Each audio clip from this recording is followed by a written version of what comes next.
Hello दोस्तों, मैं हूं हनी शर्मा और आप देख रहे हैं इंडिया डिफेंस बात, जिसमें हम लेके आते हैं देश और दुनिया के डिफेंस से रिलेटेड बड़ी खबरें।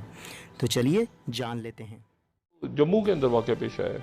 मकबूजा जम्मू कश्मीर के हालात अपनी जगह वैसे के वैसे ही हैं। वो एक आर्मी का ड्रोन नहीं था। ये छोटे ड्रोन नहीं होते जो घरों में ऐसे खिलौना ड्रोन जो मिलते हैं आम बाजार का रिमोट के जरिए, वो गया उसने जाकर टपका के 5 किलो। दोस्तों आपको बता दें, इंडिया द्वारा कम से कम 50,000 सैनिकों को चीन की सीमा पर भेजा गया है।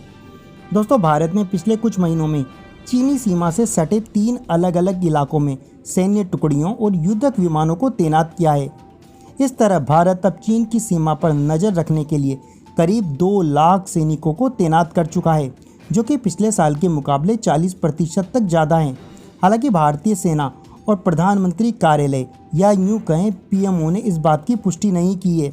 दोस्तों भारत पहले एलएसी पर चीनी अतिक्रमण को रोकने के लिए कम संख्या में सैनिक तैनात रखता था, लेकिन भारत ने अब सैनिकों की संख्या में भारी वृद्धि करके जवाबी हमला करने और चीनी सीमा में घुसने तक की क्षमता हासिल कर ली है। दोस्तों देखने वाली बात यह है कि अब भारत चीन के खिलाफ भी ऑफेंसिव डिफेंस की रणनीति अपनाने में नहीं हिचकेगा। इसके लिए एक घाटी से दूसरी घाटी तक सैनिकों और हल्के हॉवित्जर तोपों को ले जाने में हेलीकॉप्टरों की भी तैनाती सुनिश्चित की जा रही है।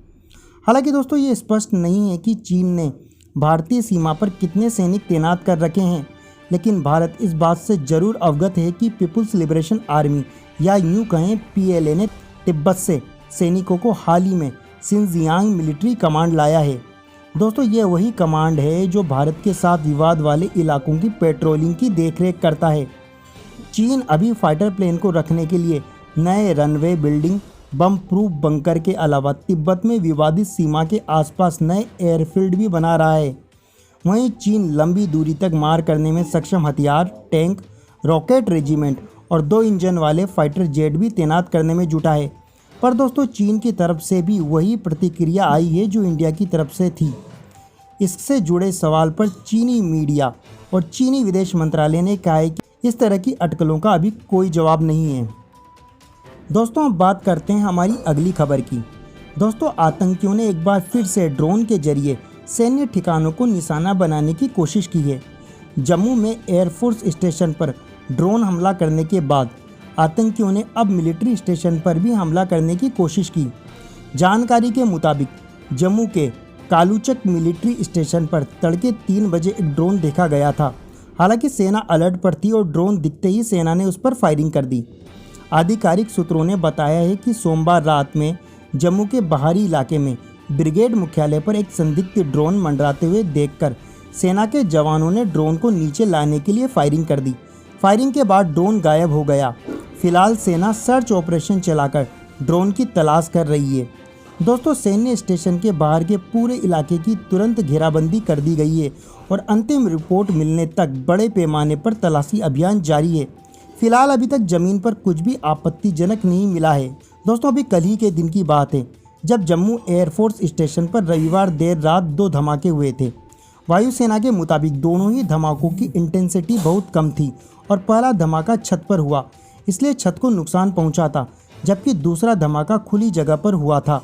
धमाकों में 2 जवानों को मामूली चोटें आई है और दोस्तों ये खबरें पाकिस्तान में भी पूरी तरीके से छाई रही। जम्मू के अंदर वाक़या पेश आया है। मकबूजा जम्मू कश्मीर के हालात अपनी जगह वैसे के वैसे ही हैं। वो एक कॉन्फ्रेंस बुलाई मोदी साहब ने, पता नहीं क्यों बुलाई, एक और बुला रहे हैं शायद वो। अब जम्मू की पार्टियों की 1 जुलाई को बुला रहे हैं, वो भी बेकार। असल बात है कि जो ग्राउंड के इश्यूज़ हैं उनको रिजॉल्व करें। और ये मतलब ये इंडिया, ये कांग्रेस हो, बीजेपी हो, कोई भी सरकार हो वहाँ पे वो लोकल इश्यूज़ को, लेकिन ये लोग सारे के सारे जो हुर्रियत कॉन्फ्रेंस वाले या ये उमर अब्दुल्ला साहब, ये महबूबा मुफ्ती साहब, ये अपना एक दौर गुजार चुके हैं। अब वहाँ यूथ है, अब वहाँ यंग, उनको किसी तरह से इंगेज करें, उनके साथ आप उनको इन्वॉल्व करें, उनके मसाइल को देखें, सुने, तो फिर तो शायद हालात बेहतर की तरफ चले जाएं। लेकिन कर्फ्यू लगा हुआ है और नेट नहीं है और रेडिकलाइज हो रहे हैं। मतलब ये बातें पिछले 20 सालों में इतनी दफ़ा सुन चुके हैं। नौजवानों को रेडिकलाइज किया जाए, रेडिकलाइज की एक्सट्रीम, खुद वो घरों में बैठे बैठे रेडिकलाइज हो रहे हैं। मतलब अजीब और गरीब बातें। और तो वो बेहतरी की तरफ अगर तवज्जो दें तो उसके नतीजे में ये होगा कि वहाँ से नौजवान आएंगे, नए लोग उभरेंगे, नई लीडरशिप उभरेगी और उसके बाद जो पुराने हैं उनके साथ आप जैसे मामलात वगैरह तय करके उनको आप बिठाएं किसी तरह से, तो जो भी करना है करें। लेकिन ये जो तरीका है ना, इससे जो है कोई कामयाबी, ये बिल्कुल अमेरिका वाला फार्मूला है कि जितने सालों के बाद तालिबान कह रहे हैं कि भाई हम इसके साथ वो तशम्मुनी कह रहे हैं, मैं बैठूंगा। मतलब एक अजीब सा वहाँ पे मामला है। और उसमें ये अफसोसनाक वाक़या पेश आया कि ड्रोन के ज़रिए वहाँ पे उनका जो एक एयर बेस है गालिबन, उसके ऊपर 2 अटैक्स हुए। और ये पहला अटैक है इस तरह से जो आईईडी का आप कह सकते हैं कि जिसको रिमोट के ज़रिए वहाँ पे ड्रोन के जो है वो धमाका खेज मवाद गिरा। अच्छा, 15 kg तक ड्रोन लेके जा सकता है। ये कोई आर्मी का ड्रोन नहीं था, ये छोटे ड्रोन नहीं होते जो घरों में ऐसे खिलौना ड्रोन जो मिलते हैं बाजार में, रिमोट के जरिए वो गया, उसने टपका के 5 किलो। ये दावा कर रहे हैं डॉक्टर साहब, क्या वो कह रहे हैं कि वो पाकिस्तान से या किसी पड़ोस के पड़ोस के किसी गांव से आ सकता है, मगर बड़ा खतरनाक है, हमें हमारे पास तो रोकने का कोई तरीका ही नहीं है। अब वो ड्रोन, अब वो ये गुब्बारों की, कबूतरों की, ड्रोनों की, पतंगों की, मतलब एक तरफ चाइना के साथ वो इलेक्ट्रॉनिक वॉरफेयर और साइबर स्पेस की जंग है, दूसरी तरफ ये खिलौना। ये कोई फौजी ड्रोन नहीं था, ये छोटे छोटे खिलौने ड्रोन होते हैं वो जो बच्चे ऐसे रिमोट के साथ, वो उस किस्म का एक रिमोट आया, वो टपका के 5 kg निकल गए। दोस्तों, हम बात करते हैं हमारी अगली खबर की। रक्षा अनुसंधान और विकास संगठन या यूं कहें डीआरडीओ ने अग्नि सीरीज की नई मिसाइल अग्नि प्राइम का सफल परीक्षण कर ही लिया। यह परीक्षण सुबह 10:55 पर ओडिशा के तट के पास डॉक्टर अब्दुल कलाम टापू से किया गया। आपको बता दें कि यह मिसाइल सभी पैरामीटर पर सटीक पाई गई है। डीआरडीओ ने बताया कि नई मिसाइल 1000 किलोमीटर से लेकर 2000 किलोमीटर तक सटीक निशाना साध सकती है। यह परमाणु हथियार ले जाने में भी सक्षम है।